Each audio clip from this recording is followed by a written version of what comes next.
Hey, Fusion 360 users, if you do not have your own CNC machine, today we're going to show you how to take this Fusion 360 design, add CAM operations, then actually make it using a CNC machine in the cloud and get it shipped to your doorstep.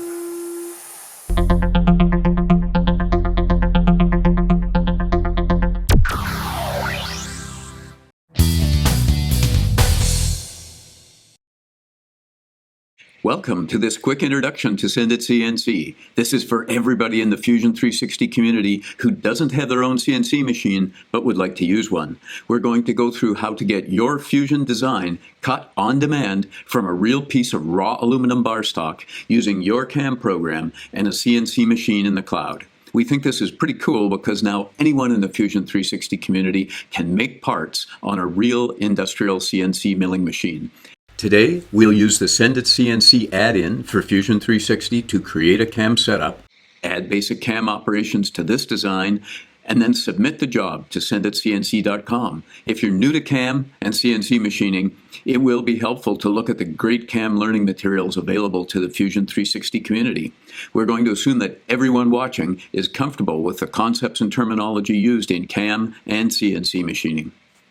First, let's look at the design we'll be working with today. As you can see, it's just a small box. This is designed to be easy to machine, so we'll call it the EasyBox. Let's look at the parameters. This little box is designed to be made out of a piece of 1 inch by 2 inch aluminum bar, 3 inches long. Looking closely, you can see that we've left a small allowance of 15 thousandths of an inch, or 0.015 inches, on the top, sides, and ends, so that we can cut a nice finish there. This example is super simple, just to illustrate the basic concepts of using a CNC milling machine in the cloud to make a real part. Soon we're going to go over to the manufacturer workspace to specify how the CNC mill should cut this part. But first we're going to use the SendItCNC add-in for Fusion 360 to automatically create a CAM setup for our part so that we can make it on a CNC machine. You'll need to get the SendItCNC add-in if you don't already have it. To get the add-in, select Utilities on the toolbar. Then, click the drop-down on the Add-ins item and select Fusion 360 App Store. Select the SendItCNC add-in and download it. Then run the installer. Now, the add-in will start automatically when you restart Fusion 360. But right now, we can run the add-in from the Scripts and Add-ins dialog. The SendItCNC add-in will appear at the end of the Utilities toolbar. Click the add-in icon. If this is your first time, you'll see a message saying that the necessary resources need to be installed. Just follow the prompts and a new project called SendItCNC will be created containing the required design files. This takes several minutes. Other necessary resources like tool libraries and CAM templates will also be uploaded. You'll also be prompted to load the CAM defaults file that the add-in has placed in your downloads folder. For simplicity, we suggest just importing the SendItCNC defaults for CAM. Don't worry because you can always go back to the built-in defaults, or if you have your own custom defaults, just remember to save them first. Okay, now that we have the add-in started and the required files installed, we need to open the design containing the part we want to make. We'll use the design we looked at earlier. It can be found in the SendItCNC project in the examples folder under box/EasyBox. Now we'll create a CAM setup so that we can machine our part. On the Utilities toolbar, click on the add-in icon, and this time the libraries are found. So the Manage Setup command window will appear. All that's required is to select the model, the box in this case, and click Create Setup. You'll see the add-in open a CAM setup, resize the stock, and import your design. This all takes a few seconds to complete. The default CAM setup is for 3-axis milling with the workpiece held in a vise. You can see the vise and the piece of bar stock. Just click OK and you're done. You've created a CAM setup complete with a work holding model and a model representing the raw bar stock, and it was actually that easy. Okay, that's it. We're done in the design workspace, so let's go CAM this. Over to the manufacturer workspace to get down to business with milling this part. Let's look at Setup 1. You can see the machine selected is SendItCNC Small Mill for 6061 aluminum. The WCS is defined, our model is specified, and the work holding fixture is specified. Our stock is also defined.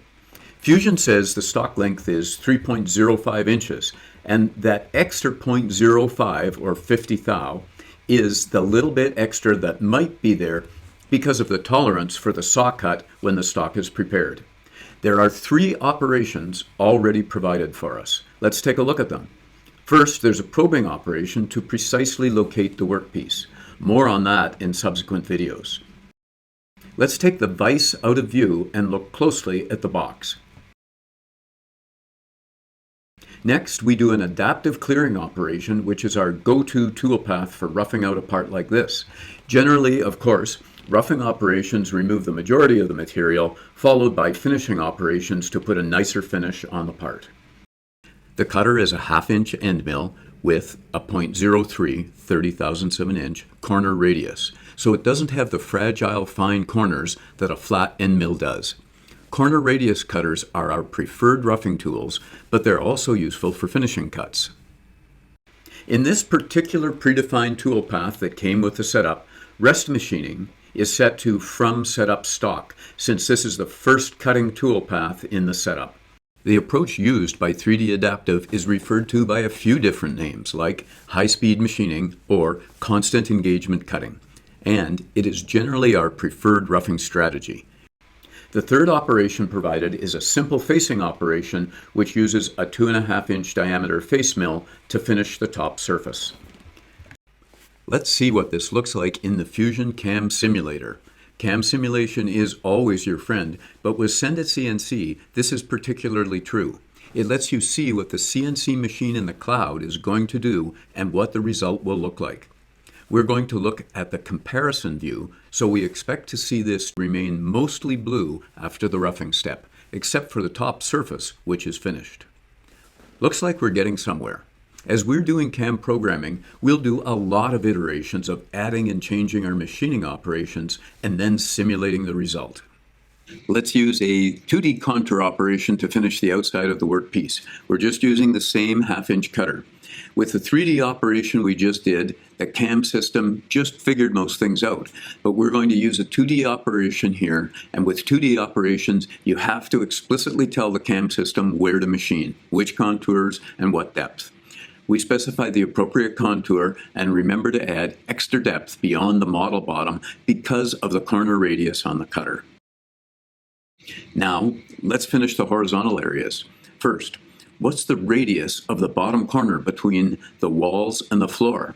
Inspect, measure, and we see that it's 0.09 inches. It turns out that we have an end mill with exactly that corner radius. We did say that the EasyBox was designed to be easy for us to machine. We'll do a 3D horizontal toolpath, go to the tool library to select tool 93, which has that 0.09 inch corner radius, and the default should be fine. In this case, the horizontal toolpath will have the effect of finishing the inside walls reasonably, as well as the floor of the box. And then we can restrict the horizontal toolpath to keep it confined to the inside of the box. So set the containment parameters appropriately.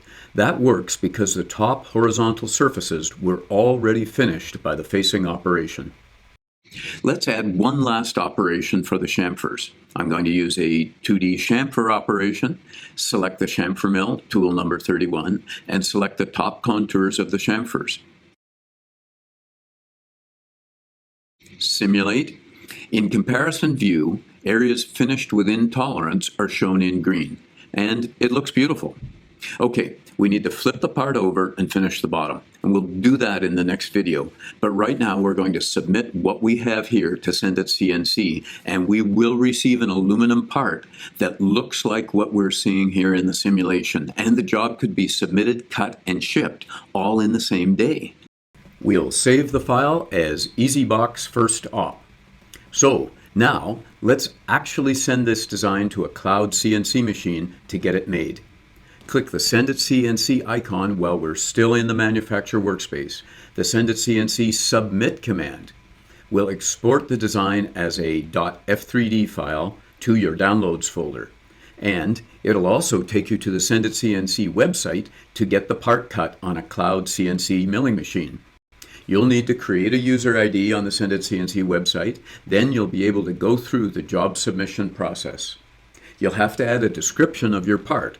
We'll describe it as EasyBox First Operation.